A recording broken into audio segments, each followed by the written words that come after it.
ప్రకాశం జిల్లాలోని పశ్చిమ ప్రాంతానికి చెందిన వెలిగొండ ప్రాజెక్టును సిపిఎం పొలిట్ బ్యూరో సభ్యులు బివి రాఘవులు సందర్శించారు. బడ్జెట్లో 2000 కేటాయించకుండా 394 కోట్లు కేటాయించడం వల్ల ఏ విధంగా రెండేళ్లలో వెలిగొండ పూర్తి చేస్తారని కూటమి ప్రభుత్వాన్ని ఆయన ప్రశ్నించారు. ఆర్ఎండ్ఆర్ ప్యాకేజీతో ముంపు గ్రామాల ప్రజలను ఆదుకోవాలని, అదేవిధంగా ఈ ప్రాంత రైతాంగాన్ని దృష్టిలో ఉంచుకుని తక్షణమే నీటిని విడుదల చేయాలని ప్రభుత్వాన్ని డిమాండ్ చేశారు.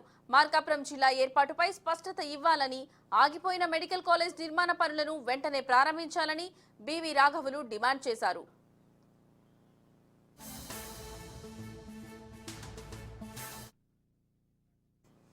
సంవత్సరాలైనా కానీ ఈ ప్రాజెక్టు ఒక్క చుక్క కూడా నీరు ప్రజలకు అందించలేకపోయింది. ఇది ప్రాజెక్టు తప్పు కాదు.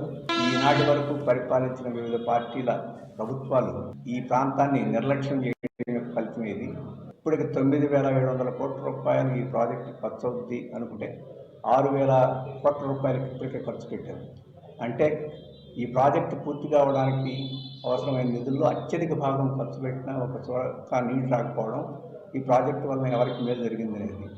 ఈ 6,000 కోట్ల రూపాయలు ఏదైతే ఖర్చు అయిందో దీన్ని తీసుకున్న కాంట్రాక్టర్స్కి, ఆ కాంట్రాక్టర్స్ నుంచి లబ్ధి పొందిన రాజకీయ నాయకులకి ఏమైనా మేలు జరిగిందేమో కానీ ఈ ప్రాంతంలో రైతాంగానికి, పట్టణ ప్రజలకి, కూలీలకి, వీరికి ఏం మేలు జరగలేదు. నిర్వాసితులకి అన్యాయం జరిగిన పరిస్థితి ఉంది. ఒక ఉన్నతాధికారుల విచారణ కమిటీ వేసి ఒక నివేదికని శాసనసభకి ప్రజలు సమర్పించాలి. శాసనసభ సమర్పించిన నివేదిక ప్రజల ముందు ఉంచాలి.